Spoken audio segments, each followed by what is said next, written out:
Okay, we're here at the GLST research site.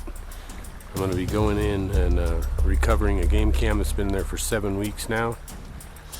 I'm going to be going in by myself this time, just to avoid any other possible sounds or detection, and you can usually have some better results from the animals around you if you're the only one in the area at the time. So we're going to see if we can get on in and possibly have one form of encounter or another if we have one of the hominids in here right now, or a group. And but in the interim, we'll be recovering the game camera, like I said, that's been left behind. At the time the other cameras were pulled, this one was left in 7 weeks ago. So we'll see if we've got anything on that camera, and I'll bring it up to speed and record on the way. Look very similar to Subject B, GLSTWB. That'll be Amos is the nickname. I'll show these to you real quick.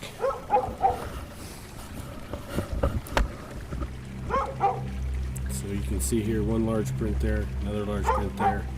It's got the right form, flexibility, and the big toe here extends well beyond the other toes.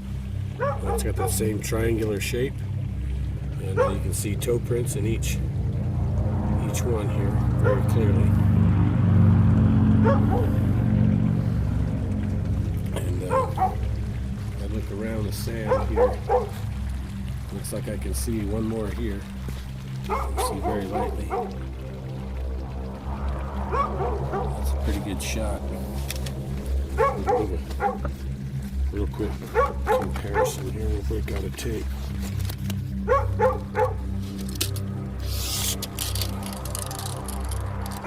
Let's get a shot there for scale.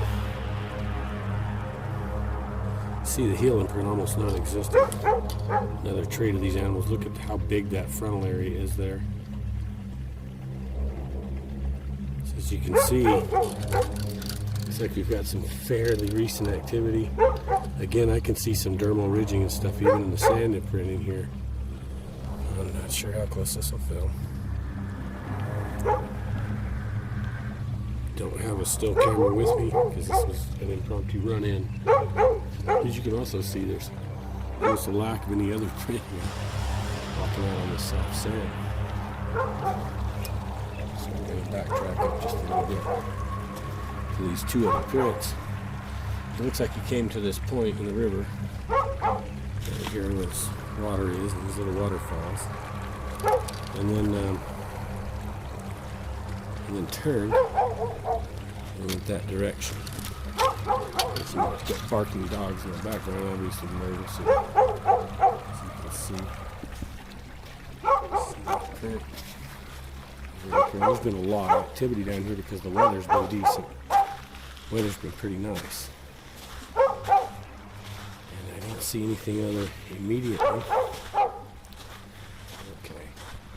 Actually, there we go right there. Nice, big, beautiful. It's like the same individual. And then again, we have a lack of prints again. He should be leaving prints down this whole way, but he's not. You see that they just end. We've got some algae taken out of the stream.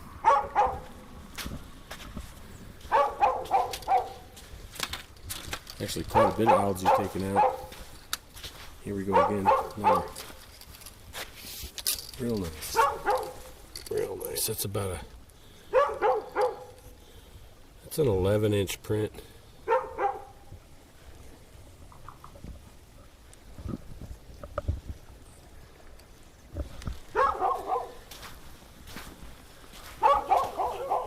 So here's another version of that print. It shows a lot of hyper flexibility. The way it's in and out like that there's no toe kick. However that picked up, I'm not really sure. Again, we'll get a size consistent 11-inch print there. It's an amazing amount of flexibility. This print does not look as so odd looking as Subject B, and I don't think it is Subject B actually. And of course here we've got another one where it's a full plant. Quite a bit of kick there. And let's see if we can find the landing step to this one. So let's see here. and we'll try to get a stride. Now see, I've got, that's a left, that's a left. Okay, it looks like we've got a, oh, that's a pretty good sized stride. Excuse all the banging there. We're just gonna preemptive. It's almost a 5-foot stride. I'll let you see this here. You can see the one print there. The next print there, that's pretty large, and he's not running. So we're gonna see how this does, and I'll update you. I don't want to run through the batteries. Just to make another quick record here. Here's another hominid track. It's quite a bit smaller than the other. Definitely triangular in shape. Can't see the big toe imprint very well, but this is 9 1/4 inches. This appears to be subject B. You can see again an absolute lapse of hominid prints heading on down that I can see so far. So I've got 2 individuals that I know of in here. Looks like subject B and another subject who we have not tracked yet.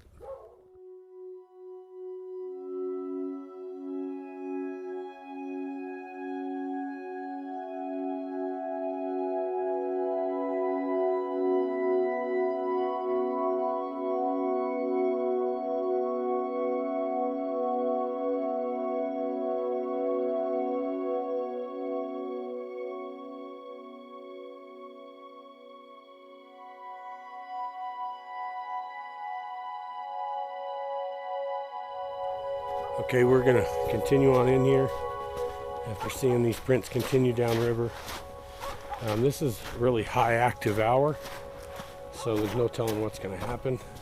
I've taken a little longer to get in than I wanted to today, but we'll try to hurry in, not sacrifice too much safety, and get this game cam pulled. I don't think it's gonna be that easy to get all of them out of here, maybe before dark. But I'm sure going to try. I've got both sets of hominid prints that are paralleling my position right now, and we'll just see if these end up going to any of the locations where I had my cams. Of course, I haven't got a lot of time to track any of this evening. So far, evidence looks really beautiful. There was a lot of people and things up there, but there won't be down here where this camera is. So, okay, as we progress down here, I'll give you a look downstream, and then we'll just keep on moving.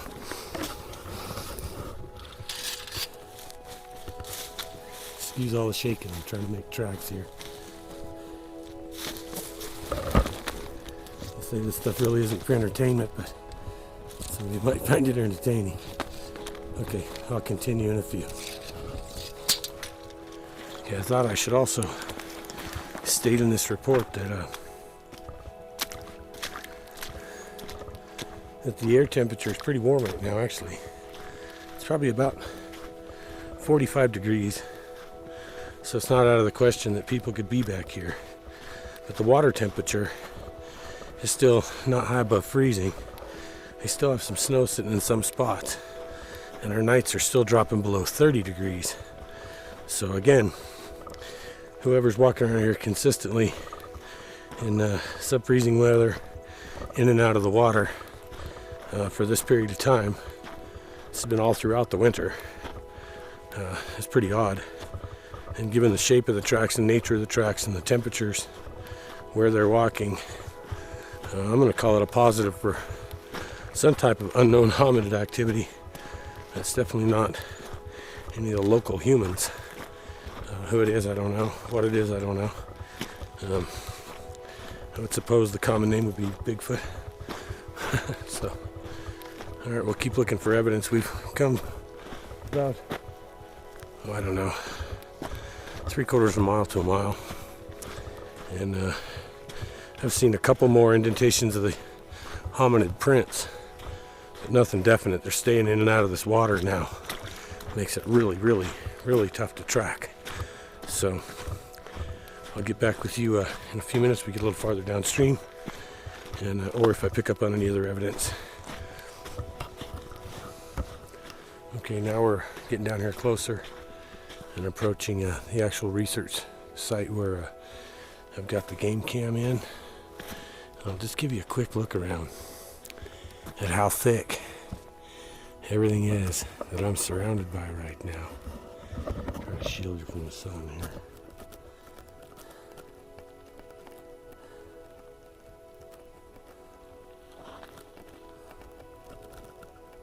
You can see just how thick these areas are. If there's anything in there 5 feet in this brush, there's no way in the world you'd ever see it.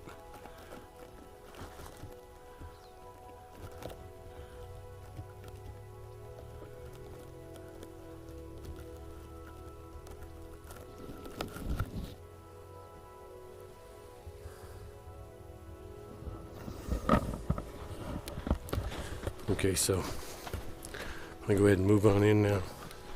The only prints I've got down here in the sand now are coyote, nothing else.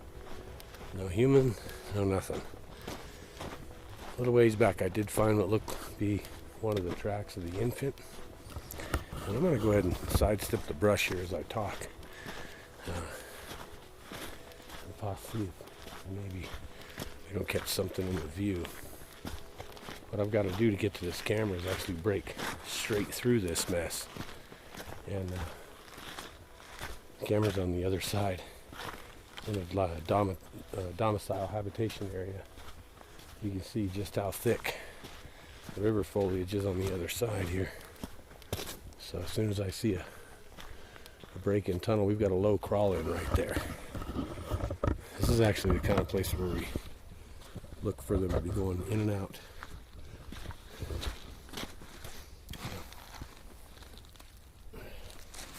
By golly, that's an old Spanish hook.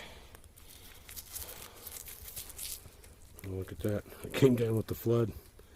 About 400 years old. So these kind of areas here, where the smaller individuals go through wide, low crawls. You'll find disturbance down here in the bottoms of these sometimes. Okay, you should be able to see behind me where I came through.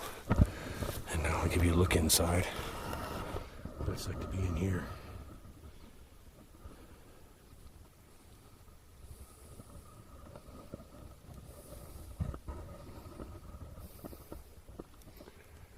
So this area is extreme.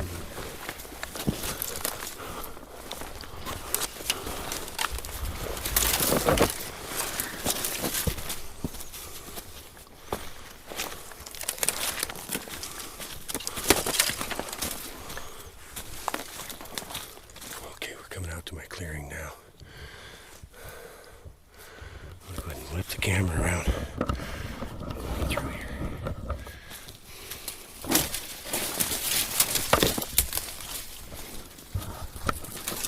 There's just no way to make a quiet approach to this mess. But we still got to get to that big tree over there.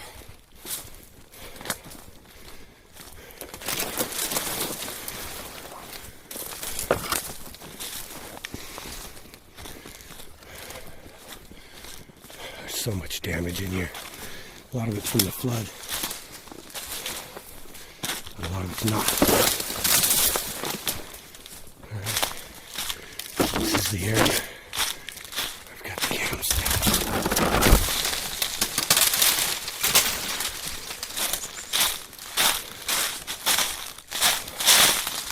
Hopefully I'm the only one in here.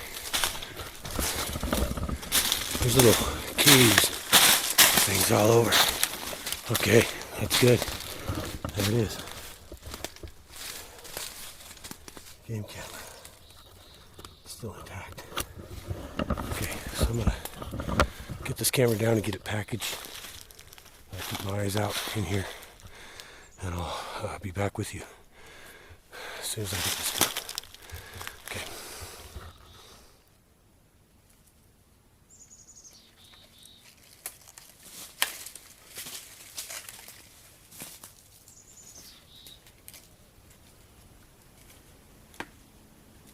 says we've got 14 videos. That's not a lot for 7 weeks.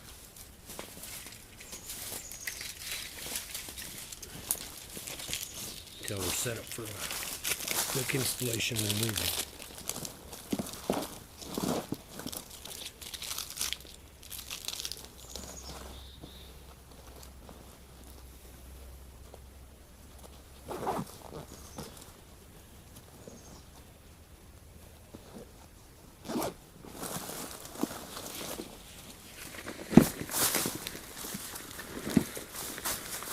Okay, we're going to be going out of here the same way we came in.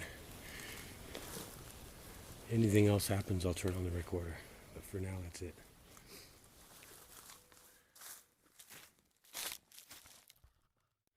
Okay, we've gone on downstream a little farther than I had before. This is going to be a brand new look, a brand new place. It's not a lot deeper in, but I just thought I'd give you a first-hand quick look right with me here. And we'll just look for evidence together for a second. This is on the maps. This is one of my high areas of interest because of these super thick little hidden washes run back off of here. In between these cliffs, they give a really sheltered, hidden access to water. And, wow, something's happened in here. I don't really know what that is. Let's go see.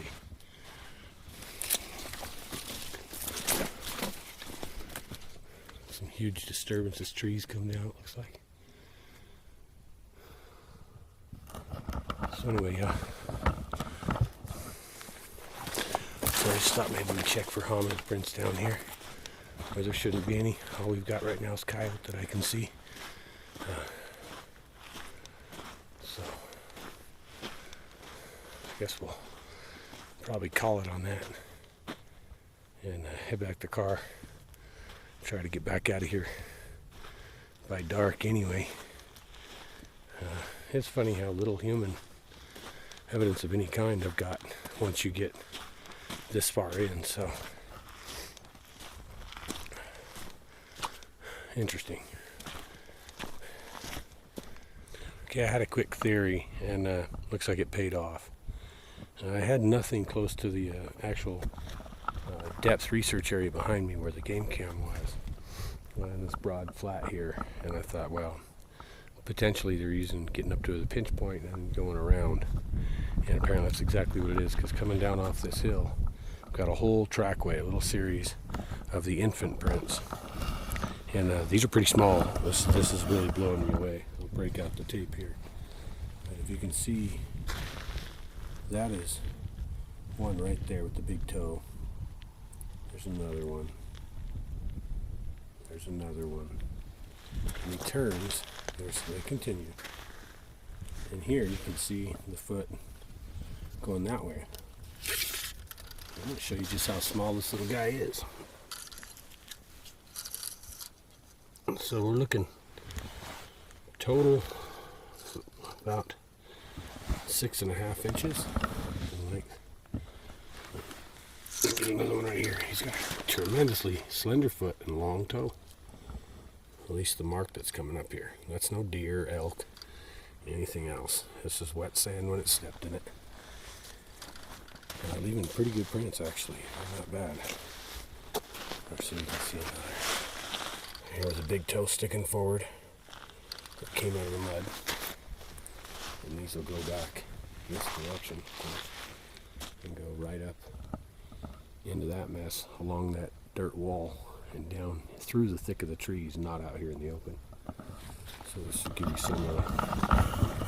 some indicator of exactly how they're moving around.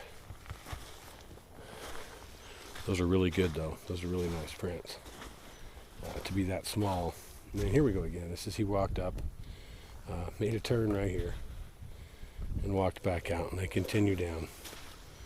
I'm not seeing any adult or larger animals prints with them.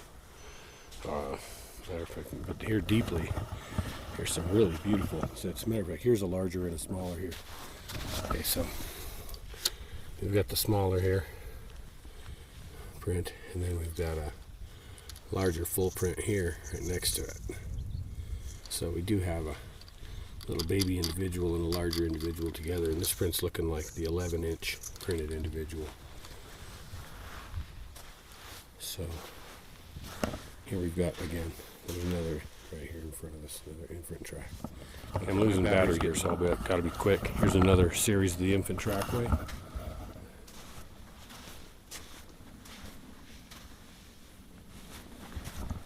Overall look here where we are on the river. No adult tracks around it. Apparently they're letting him down and walking around now.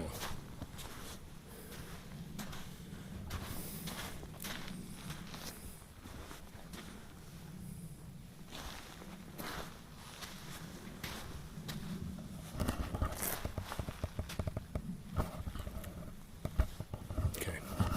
All right. Kill this real fast before the batteries quit altogether. I'm about a mile upstream from where we were. I just want to notice there's a huge pile of scat right here. It's really odd. The contents are odd. It's got Russian olive in it, but as you can see, it's really like nothing here. I mean, it's huge for one. You can see a single extrusion here. Good this is, but a single extrusion here being about okay, the batteries died again. I've managed to collect a single sample. Give another good shot. Talking really huge. Really, this is a huge pile. In there are cedar berries. Don't know if you can see them. Okay, we're out.